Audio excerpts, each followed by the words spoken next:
Hey guys, welcome back to Maelstrom Gaming Studios. I'm Craig, and today this is the video I know a lot of you have been waiting for. I'm going to discuss the changes to the Tyranids. We're going to go in depth. We're going to see what has changed exactly, not just a quick overview. We'll talk about everything, how I think we need to plan our list, plan our battle strategies going forwards, what are some pros and cons on the changes. Not many pros, but there are some that we can consider. And yeah, good Tyranid Friday. So if you do like this content and love the Tyranid in-depth videos, please like and subscribe to stay up to date on all of our content here at Maelstrom Gaming Studios. We've got the Tyranids, we've got generic 40k stuff. We are slowly diving into 30k. I got a little something here, diving into 30k to join Sam and add a little extra flavor to the channel as well. So thank you guys for supporting. Thank you members for supporting us. Really, right now, you are what's keeping us going.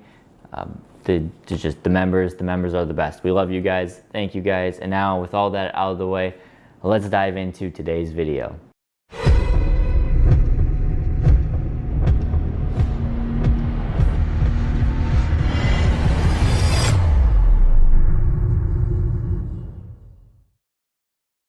Alright, so today we, like I said, are going to go over a lot of the Tyranid stuff. We had point changes. We have got to consider the new CP change rules.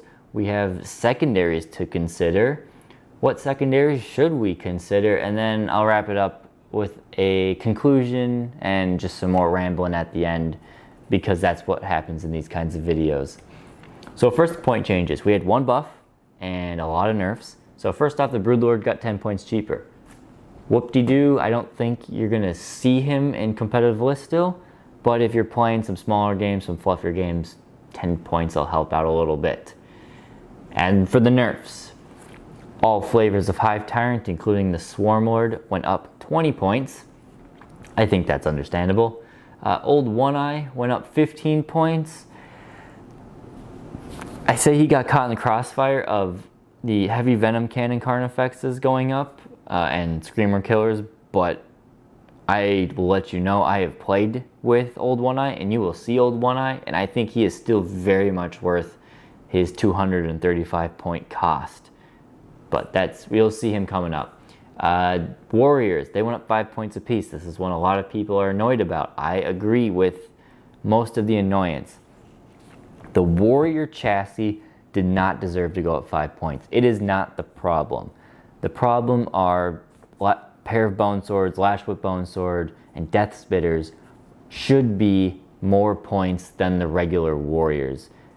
And even that being said, a full block of 9 Warriors with Pair of Bone Sword, Venom Cannons, and Death Spitters in a Leviathan detachment is leagues above just bringing 3-man squads or 5-man squads of warriors in any other Hive fleet. They just have so much more durability in Leviathan, and they can be abused in Leviathan. So unfortunately, is the case. I don't know how they'll fix it. At least they probably could have given the weapons a little bit of a point increase and not the model. So unfortunate for warriors. They're still usable.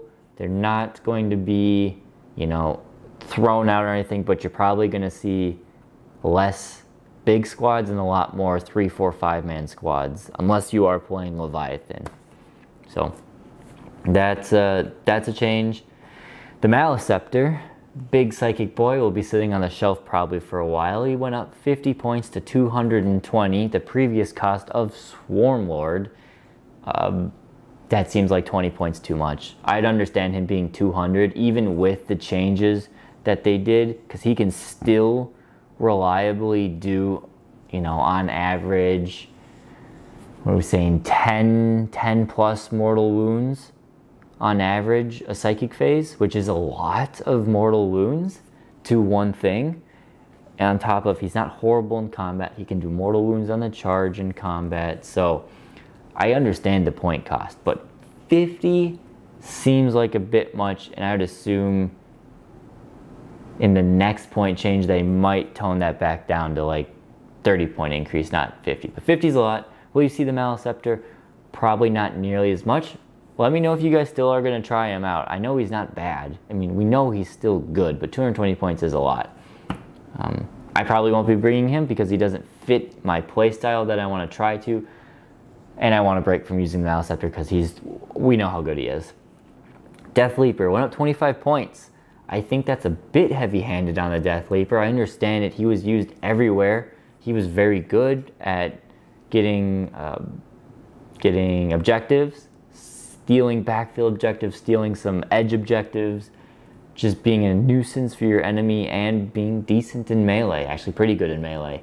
He is actually really good at the new the new Cranial Feasting. It's not new, but it's updated. Cranial Feasting, and I would really consider bringing him.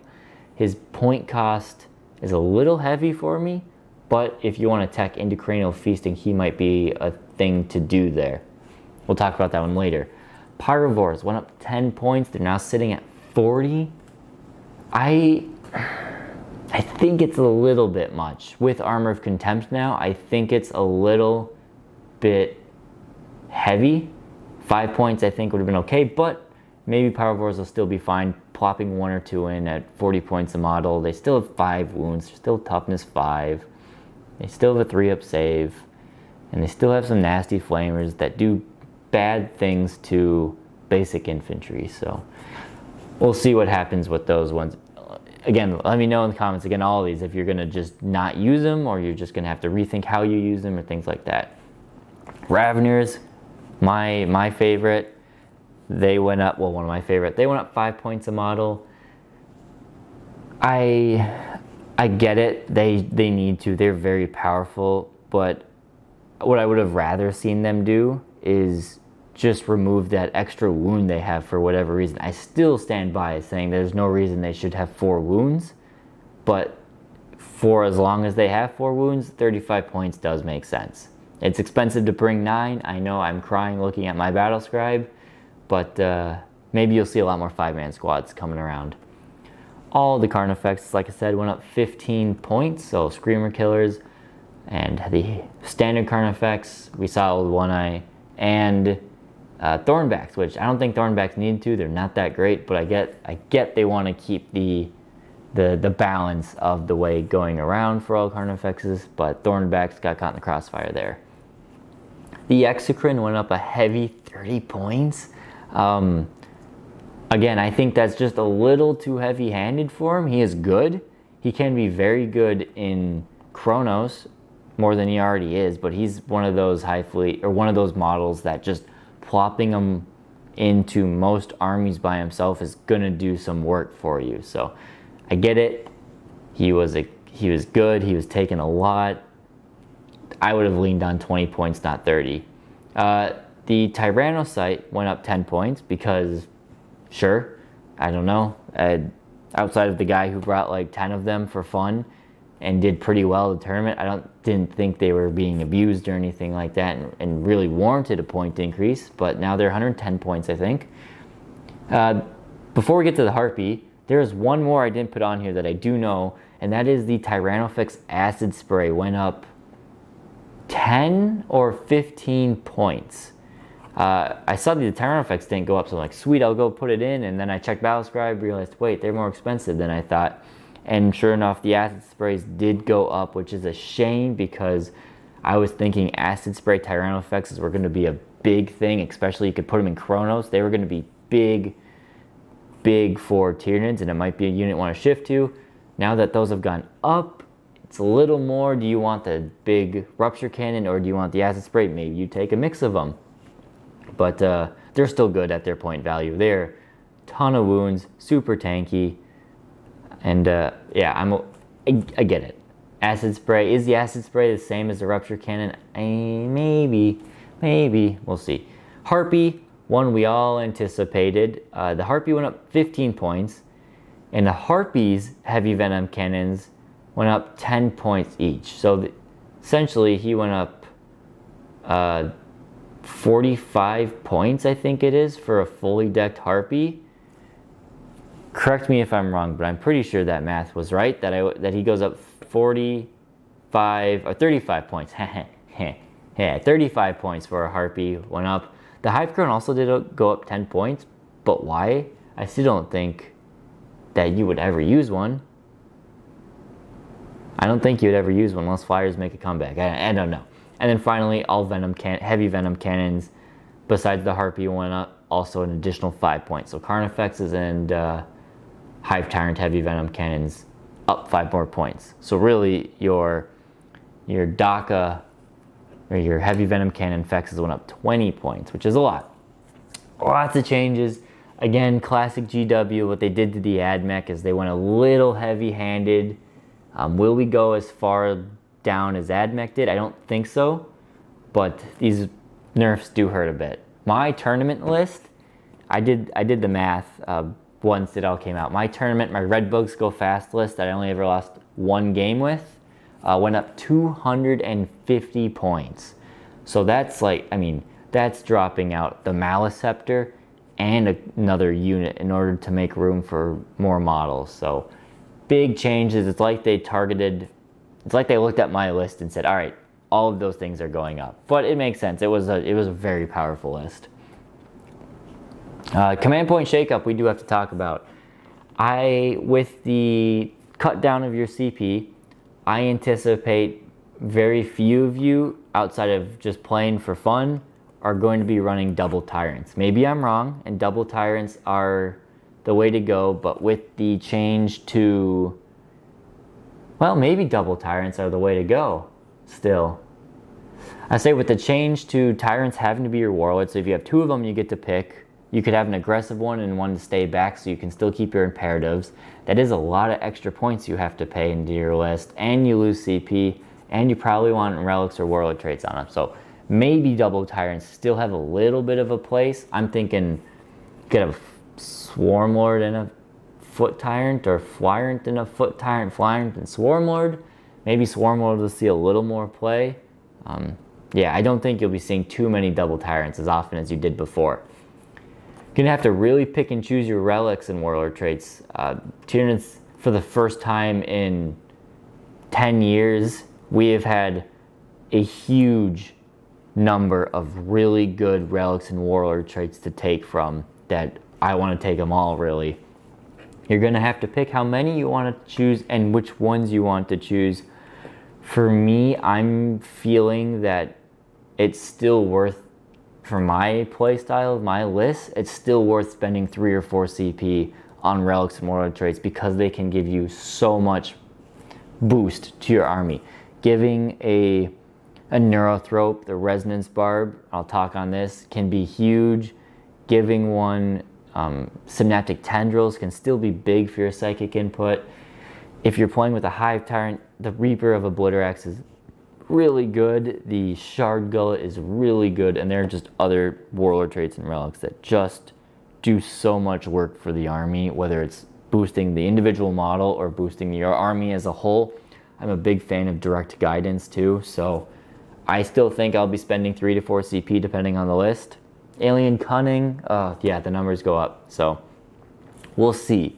We'll see what happens, but I'm expecting to spend a lot on those, and coming in, I want to come in with at least 2 CP, so I have 1 to spend and have at least 2 for a counter charge on my first or second turn. So that'll be something we have to consider. There are some, I guess we should mention, I should also mention, there are some CP regens that are going to be probably looked at a lot, whether you're playing Kraken and taking that CP regen, or our secondary objectives that we'll probably want to take also have ways to give you CP regens. I think some armies that will suffer in this, I think Kraken is specifically going to suffer because for me, I used Opportunistic Advance 4 or 5 times a game, and if I have that much less CP, then I don't have the opportunity to use that stratagem every turn if I want to do other things. Chapter proof changes, we did see some of those. Tyranids did get some annoying nerfs. The Hive Tyrant needing to be the Warlord fluff-wise does make sense. Unfortunate, because that does put Hive Tyrants in a very awkward situation, because if your warlord dies, you no longer get Synaptic Imperatives. So you have to be careful with him, but at the same time, he's so good that you want to run him in and beat the crap out of your opponent. I might see people leaning away from the Flyrant and going to Swarmy or a Foot Tyrant with either the Reaper or Shard Gullet, just because he can still do damage, but he can play more reserve, taking some Tyrant Guard if you still want to, or just hide him behind line of sight blocking terrain. It'll limit you from just YOLOing your Warlord into your opponent's enemy lines, which you might need to limit yourself there. So something to consider. And the adaptive traits no longer being adaptive, now being unadaptive Hive Fleet traits is it's a small hit, but it's a big hit. It's a minor change because when I built my list, I only really considered 1 or 2 of them to pick from, maybe 3, and I typically went with the same one. But now just those situations where like, oh, I really wish I could switch out to this one, where if you were playing Custodes, or for me, if I was playing my army, I typically went for +1 to charge. But maybe going up against Custodes or Chaos Knights, it'd be really good to, or Death Guard, it'd be really good to have that one trait that prevents your opponent from reducing your charge range at all. All 3 of those armies, at least those 3 armies, have a pretty easy way to add a good number of distance or changes to your charge. So that trait was good. So I was always liking to switch that out, but now not being able to switch to that will hurt the Tyranids. And I'll probably still go with +1 to charge because it helps an army-wide buff. Or maybe you're always going to have OBSEC monsters, or you're always going to do swarming masses, or whatever the case is, where all your gaunts can take a forward move. Just things you have to plan in advance a little bit more. I'm not a big fan at all, but that is what it is. I think it's going to be tough. I think I'm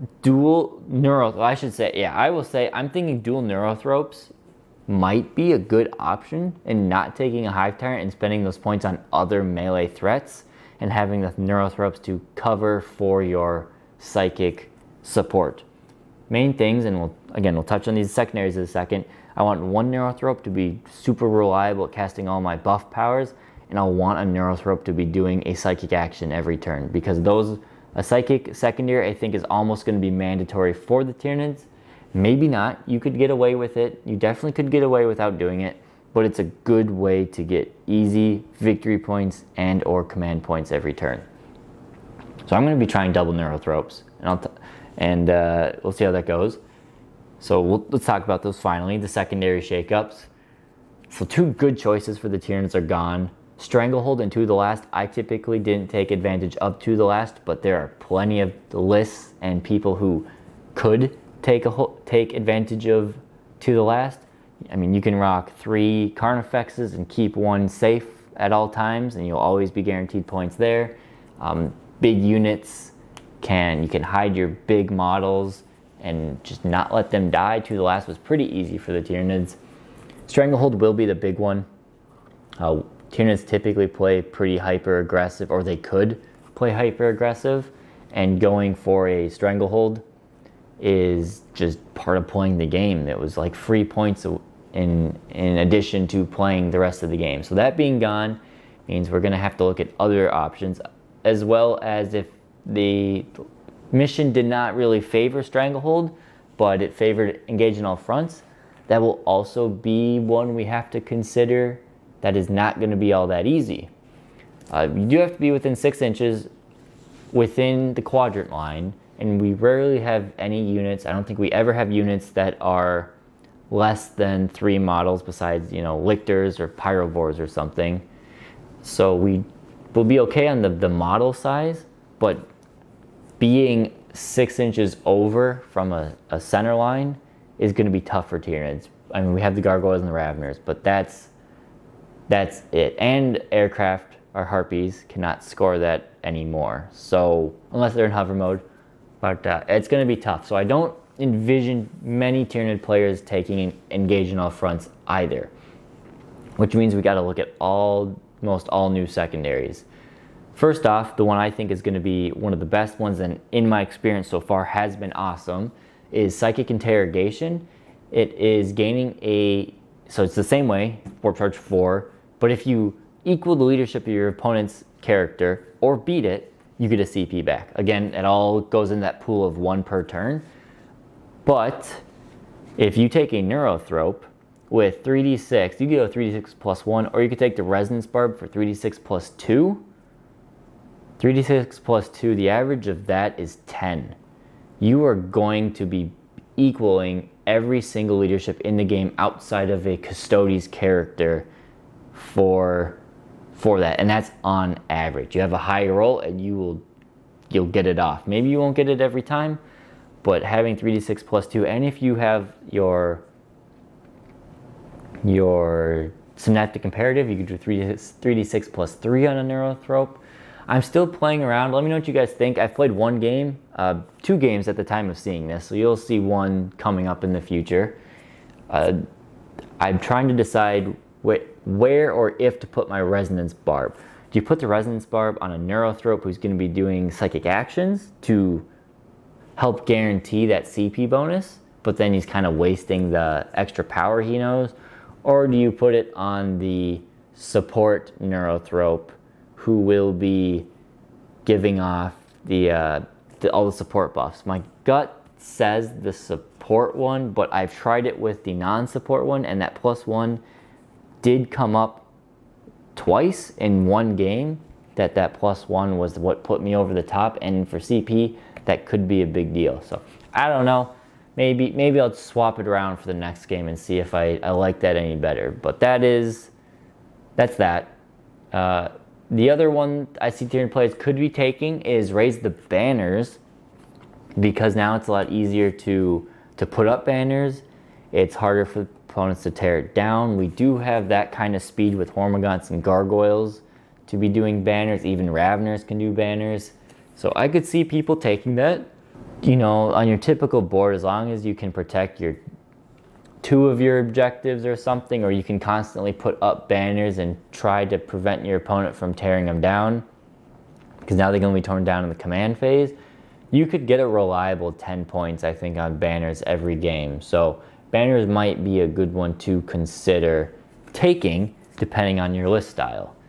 Other options still remain. We still have Warp Ritual if you don't want to go for the CP regenning one. Bring It Down is still there. Grind Them Down is still there. All other ones Tyranids can do well. No Prisoners is still there. Let me know what you guys are thinking for your Tyranid secondaries. I am leaning towards... Oh, wait a minute. We got more to talk about. Let's go over the Tyranid specific ones. So first one, Synaptic Insights. No Mercy, No Respite category. This is the same kill tally, kill models. You get up to 12 victory points. You get a tally based on how many wounds the model has. 3 to 5 wounds, you get 1 point. 6 to 9 wounds, you get 2 kill tally points, not victory points. And 10 plus wounds, you get 3 kill tally points.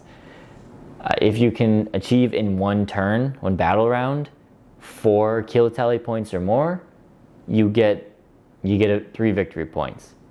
But you can only max out at 12, so you can't even do 15. And even then, it could be difficult for some turns to get the max kill tally point, because 2 wound infantry and 1 wound infantry mean nothing, and sometimes it's hard to kill a lot of higher wound vehicles. One change that did come from this one is that you can now do transports. In the codex, they said transports you're not allowed to be affected by this. Now they are. So change there. I still think this is absolute garbage for a secondary, but it's there. Spore nodes. This is a potential one you could do instead of or in addition to instead of banners. Yeah. So you do actions in your opponent's deployment zone 6 inches away from the deployment zone, which means you can be in no man's land within 6 inches. You do an action, you just have to have a troop choice model, no matter the size, so 1 Hormagaunt can do it, 9 warriors can do it, whatever it is, you do it, you put down a little token, whatever, an objective marker, something to say, hey, I've done it here. And for every marker you do that, you get 4 victory points. The only stipulation is you have to be 6 inches within your opponent, or within 6 inches of your opponent's deployment zone, and you have to be 6 inches away from another marker. Your whole unit has to be 6 inches away from another marker in order to do that. So you can probably, if you have some kamikaze hormigons, run up, drop a marker down, 4 points. Next turn, run up, drop a marker down, 4 points. You can't do this on the first battle round. So you have 4 turns. If you do it all 4 turns, that's 16 points, capped out at 15. Otherwise, you do it 3 actions for 3 points, or 3 actions for 3 times 12 points. So this would be, instead of Nachman data, I'm correcting myself as I'm reading this, you could do this and banners at the same time. It's this or Nachman data is what you can do. I think this is a good choice, definitely if you're playing into the Hormigon thing. Having a couple units of those, you could use gargoyles and use Encircle the Prey and have them pop up and then pop down behind your opponent's territory and drop in another marker there. The fact that it can be done with any unit size is what sells it to me, is if your gargoyles get mulched up and you have 3 of them, well, now their footprint is just 3 models that you can just put them down there and do the action with. So I think it's a good one. It'll be a very easy 12 points if you build your list right to do it. Finally, one that is looking mighty juicy as well is Cranial Feasting. This is a Purge the Enemy one. It's very similar to the way it is the Codex, but it had one substantial buff, which we'll talk about. So this is, for those of you who don't know, you get victory points and potentially CP for killing characters or unit champions, squad leaders, whatever they're called in your codex, your enemy's codex. So don't take these against Tyranids because we don't really have that. But every other army pretty much has a squad leader, which is good. You get to roll a die. Oh, and it's in melee. I should specify, in melee, when you kill them, you can't kill them at range. So you could shoot them up, shoot your opponent up, and they could pull off the sergeant. Now they'll be, probably -1 leadership, but they can deny you points that way if they want to. Anyway, if you do kill an enemy in melee, you roll a die, and on a 6+, you get a command point back. There are modifiers to this 6+, and the modifiers are, if you have a feeder tendril rule, so that'll be your Toxicrins, your Venomthropes, your Death Leapers, and Lictors all have them as well. I wish the Parasite was put into that as well, but he's not. If those units kill it, you get +2 to the roll, so on a 4+, you get a command point back. And if the enemy has the character keyword, so he's an actual character, you get +2 to that as well. So if a Death Leaper kills a character in melee, on a 2+, you get a command point. But there's more. So that's just the command point part. How you actually get victory points is through the following criteria. 3 victory points if at any point in the game you gained at least 1 CP. So you just have to get one of those rolls off and you get 3 victory points.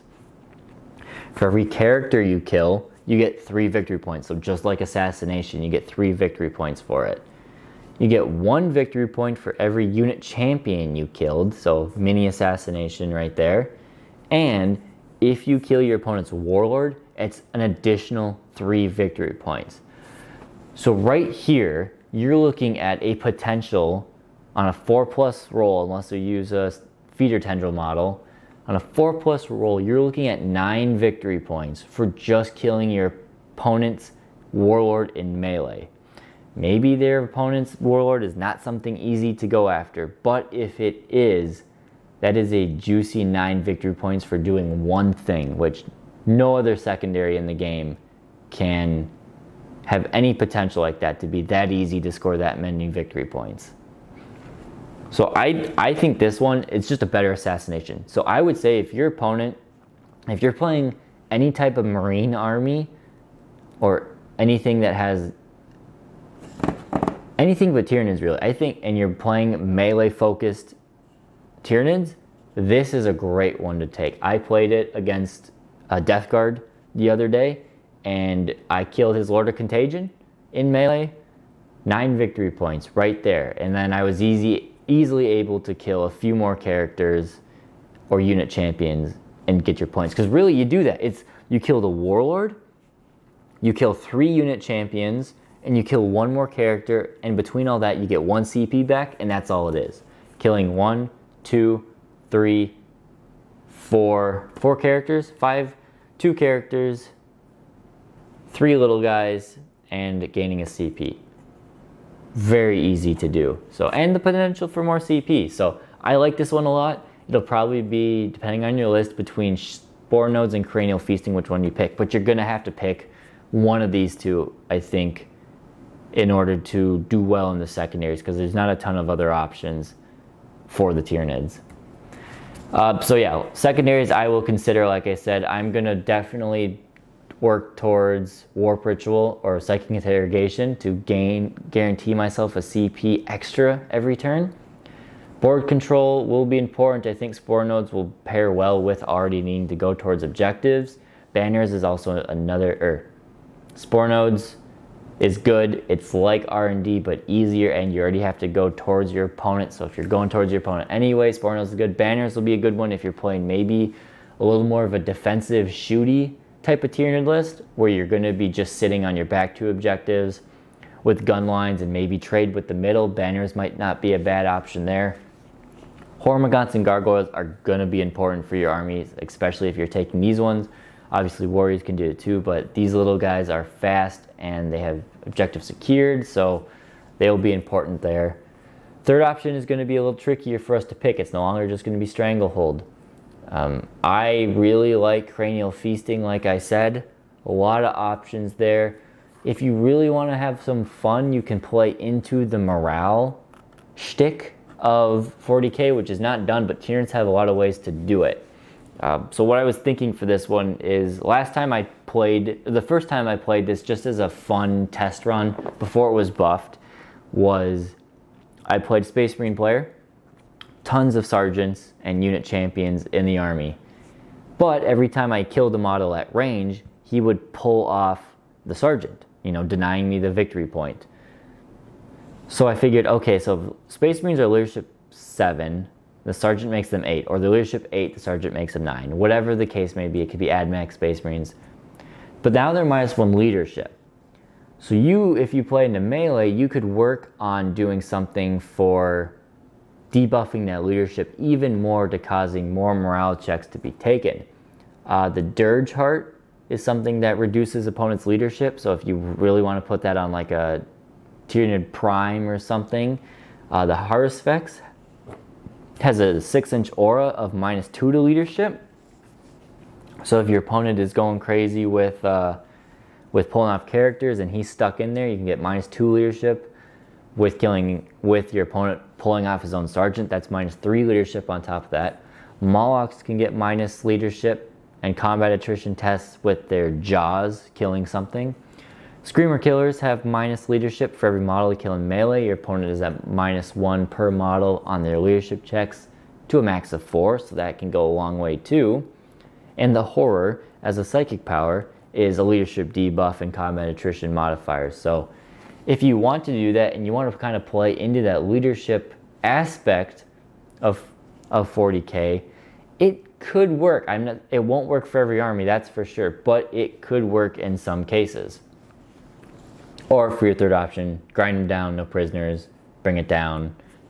Depending on how your opponent's army is laid out, maybe there's a much more obvious option. So that's kind of conclusion. I didn't talk about what units are going to be used, so I'll do a little rambling here.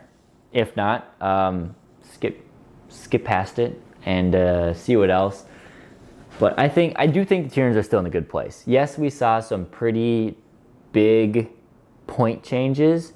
The Hive Tyrants are not nearly what they used to be just because they are in an awkward situation. They're not bad. Their stats did not get nerfed or anything. They cost more. Tyranids did need that toned down. I did not want to keep being the big boogeyman we were rocking I know some places were reporting upwards of 70% win rate on the Tyranids. I don't think it was that high. Maybe. I mean, they've got their data. I think Tyranids were probably in the high 60s or the mid 60s for their win ratio, which is not healthy for a game. You want to be sitting right around 50%, obviously, with taking out mirror matchups and stuff, or not accounting for those because there's always a win-loss. I think Tyranids need to tone down, and I think they got one. It's a big one. Our codex data sheets are still very, very good, so we're not too hard-pressed to find other options. And none of the data sheets themselves really got nerfed, so, or the stratagems or anything really got nerfed, so we still have the same units, we just have less of them. So we're going to have to be more careful with how we play the game. And all your armies will probably have 1 to 2 less units than they did before. Unless you were playing like Gaunt spam, then your army probably didn't change a whole lot. Zoanthropes are still going to be very good. Neurothropes are going to be auto-include. A unit, and why he's up here in the front, a unit I think you are going to see more of, at least from me, is Old One-Eye. I think Old One-Eye is poised to make a big showing in tournaments. Market here, I could be totally wrong, but Old One-Eye is like a Hive Tyrant, except he doesn't have Synapse, and he doesn't have, I should say, he trades out his Synapse, he trades out his Psychic potential, but he gains a crazy amount of damage. If you saw my old Carnifex deep dive, Old One-Eye can pretty much reliably take down an Imperial Knight with ease. If you play him in his true Hive Fleet Behemoth, you can give him +1 to wound, you give himself +1 to hit if you need to, if there's any modifiers to that. You can pay 1 CP to full rerolls. Old One-Eye is an absolute beat stick and a menace on the battlefield. He is somewhat easy to take down, but a 2-up save, 5-up feel no pain. 2-up save, 5-up feel no pain, and you can work with your units to give him invuln saves and -1 to hits. He does mortal wounds on the charge. He is a beast to reckon with. So you guys will see in another battle report coming up in a week. 2 weeks, because we'll have the 4th off. So coming up in 2 weeks, you'll see a battle report. Old One-Eye will be arriving, and I think he's a threat. Other units are going to see some love. I think you might be seeing Tervagons pop up a little bit more. Termagants still aren't great, but Tervagons, they could be great for doing your psychic actions throughout the game, because they just sit behind that wall of flesh, literally the wall of flesh of Gaunts, and do psychic actions all game long. They're durable, taking center objectives or something like that. I think you might see them come back. Swarmy might make a showing. I think he's good. I think he does well boosting core units. We didn't lose core. Thank God we didn't lose any core on our Carnifexes. And then I still also think, I think Tyrannofexes are going to see a little bit more. Specifically, the Rupture Cannons might be seeing a bit more of a showing now that the Carnifex Heavy Venom Cannons and the Harpy Heavy Venom Cannons are toned down a bit, and the Exocrines toned down a bit. You need some ranged anti-tank. I think Rupture Cannons, because they didn't change it all, are looking better as an option. Harusfex is another one. I think you'll see more Harusfexes. Probably some people will try to get Toxicrins in there just to play with Cranial Feasting a bit, but really Harusfexes, because they are tanky. They got the Toughness 8, 2-up save. You can give him a 4-up invuln save. Any regens wounds on his own when he kills things in melee. Give him Obsec 2. He will be a threat your opponents have to deal with. And he's not, I mean, he's expensive, but he's cheaper than a lot of other things. So Screamer Killers, they're still going to be good.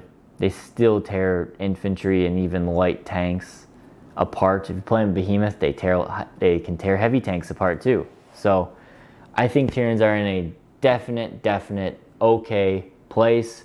You're just going to have to try a little bit harder. You got to be a little more careful because you have less units to play with, so you can't just throw away as many units as you used to. For me in my tournament list, my old tournament list, I had a 4-man unit of warriors that was designed to be thrown away on the first turn of the game. I don't have that unit anymore, so I got to think, okay, how am I going to contend with the center or something like that if I don't have a unit to just throw away like it? So things to consider. Let me know what you guys think. How are you faring with the Tyranids? What units are catching your eye now that the changes are out there? Are there units you're probably going to stay away from? Are you going to try the Maleceptor out still? Or are you going to switch to new things? Are you still liking Pyrovores, Raveners? Are you switching to a different Hive fleet? That's something we didn't talk about too much. I am still a big fan of Kraken, but I am going to be trying out Behemoth and Kronos a little bit more for the OBSEC monsters, because I do feel Tyranids either need to play or can play a little more aggressive on Behemoth side or a little more defensive and ranged with Kronos. Having OBSEC monsters will go a long way for controlling the objectives now when you're playing with things like banners. So that's my thinkings going into this. Well, obviously things will adapt. We'll learn maybe some of the things I'm saying are just garbage and we're going to go to other things, but we'll kind of keep you guys updated here on the channel and see how the Tyranids shake out in competitive games and just casual games. Again, casual wise, your point changes are still, everything's there, but you don't have to play with these tournament packs. So if you guys are just playing Crusade and have fun with Tyranids, you're still playing Crusade and have fun with Tyranids, and that's the great part about 40K. Play how you want to. So we'll leave it there. Cut the rambling too much. They're still rambling, but we'll cut it off there. So thank you guys for watching. Thank you for supporting the channel, and we'll catch you next time here at Maelstrom Gaming Studios.